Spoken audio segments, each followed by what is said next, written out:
This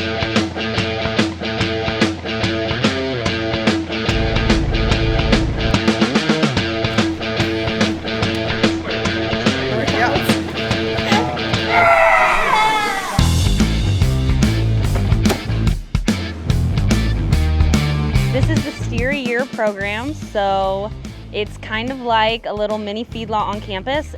So the main goal out here is for them to use the least amount of energy possible and gain the most weight possible. These cattle get donated to the university, and then at the end of the year, all of our revenue goes to 3 different scholarships, 2 of them within the College of Ag, and then 1 of them actually goes to the athletic department. So some of your guys' scholarships might be from the cattle that you're about to go see. This is one of our ingredients. So this is the hay, and what it does for the ration is it gives them fiber or roughage. Yeah, you guys can eat it. It doesn't taste like much, but. We can eat it? Yeah, go for it. Oh wow, you took a big chunk. This is just grass hay. It's a little vitamin-y, a little flavorful, but for the most part, it's just grass. Our digestive system is almost the same as a pig, but cattle have four compartments. They're able to digest grass and fiber and turn it into high quality protein for us. This one is called bakery waste. It's also a byproduct of like bakeries, donuts and breads and anything like that. If this bakery waste wasn't here, it'd be in a landfill, sitting, producing methane. We're taking these nutrients, these byproducts, and turning them into high quality protein. When you're batching feed, we use the skid steer because our numbers are, you know, like we put 450 pounds of corn in, so we're not gonna hand shovel that. So we use the skid steer. But how consistency is really important, your accuracy when you're making the ration is really important. That's good. And now tilt your bucket back. And there you go, just like that.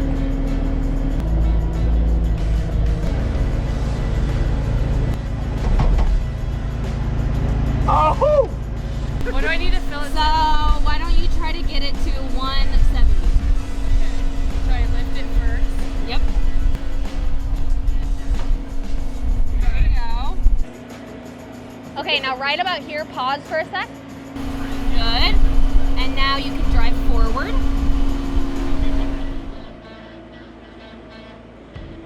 Now stop. Now lift the bucket up again. As high as it'll go. There you go. Now tilt the bucket down. There you go. Woo! Hey, right on. Better than me.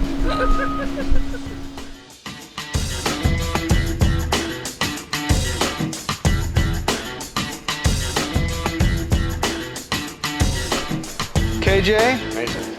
Mason? Paul, they just keep getting bigger. And then this guy. Jacob?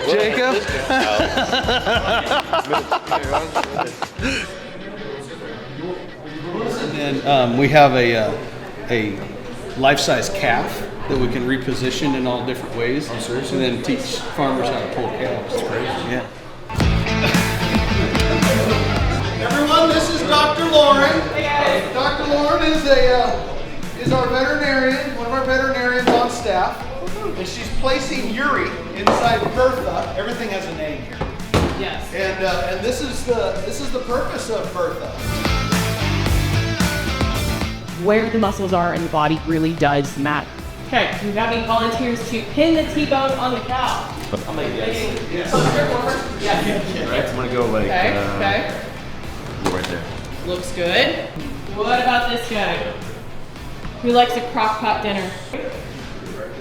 Yeah. Okay. What about this guy? I heard there were some Californians. Yes. Tri-tip. Thank you guys. It's okay. It's not perfect. You just gotta get on the cow. There you go. On the cow. Right there. That's the one. Beautiful.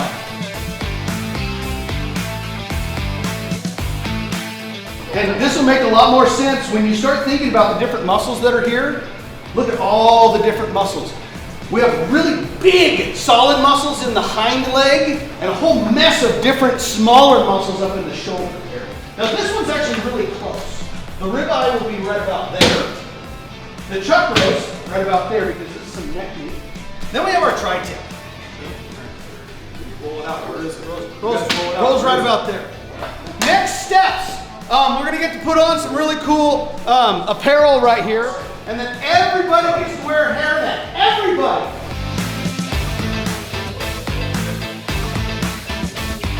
Look at that, huh? How about that for barbecue?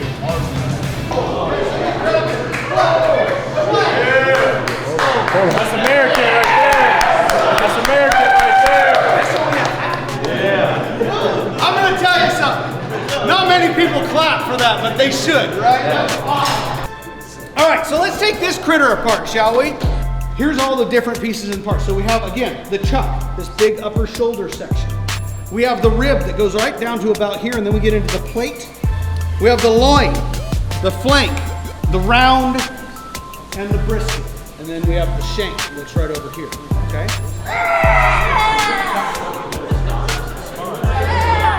You don't have people do that very often, huh? They came in and said, did you? No, these would be ribeyes. That's $260. It's gonna come from our round.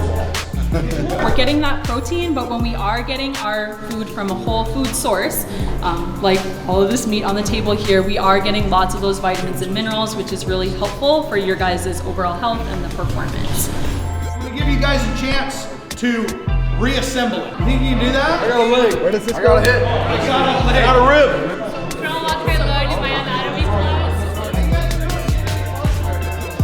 They kind of look like sirloin steaks. These are steaks that would be very commonly seen at a grocery store. Not necessarily. Then we have select steaks. We have choice steaks. So choice steaks are going to be where most of cattle in the United States are grading choice these days. Okay, so I grew up in a very Italian family. So food is a big deal for me, and I'm glad that we have some folks who are excited about food here as well. I know we should have let it rest, right? But I can tell some of you guys are really hungry, and so I didn't want to wait any longer. And you can use this fork if you're fancy. You can use your fingers if you're family. Just fire. Okay. Did some of you not chew it? I was a little nervous. Okay. You need some fat. That's just straight fat right there. I love the fat. That's pretty good fat. That's where it's at. Let me tell you. That's where it's at. People don't know about the That's fat. vitamin F right there, guys.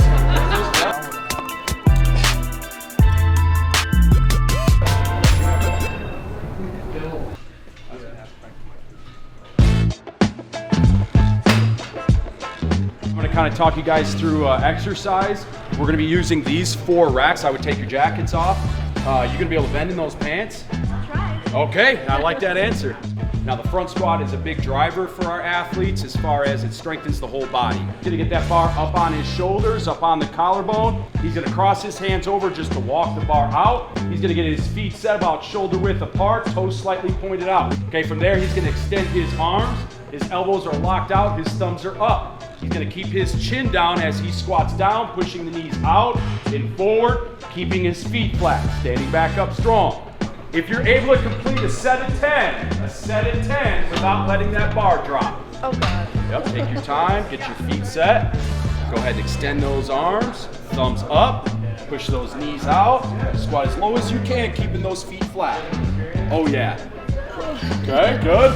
So we're gonna have you guys go through a med ball circuit. Med balls are a great tool for our athletes. We're gonna start with big circles. Arms are long. We're squatting on the way down. We're gonna go 10 each way, 10 each way. Arms long, squat low. Arms long, squat low. 10 each way, 10 each way. Big circles, try to stay relaxed with those arms. I'm gonna hinge at the hips, so I'm not bending the knees. I'm pushing the hips back, snapping the hips through to help propel that med ball up into the air. Snapping the hips through. Med ball's at the chest. We're going squat nice and low, pressing with the head through. We're gonna hug the med ball nice and tight. I'm gonna pick the knee up, toe up as I sit nice and low. Okay, we're gonna go 5 each side, 5 each side. Starting with that med ball straight up overhead. I'm using my core and my hips to slam that med ball down from side to side. Don't let that med ball catch you. Way to go.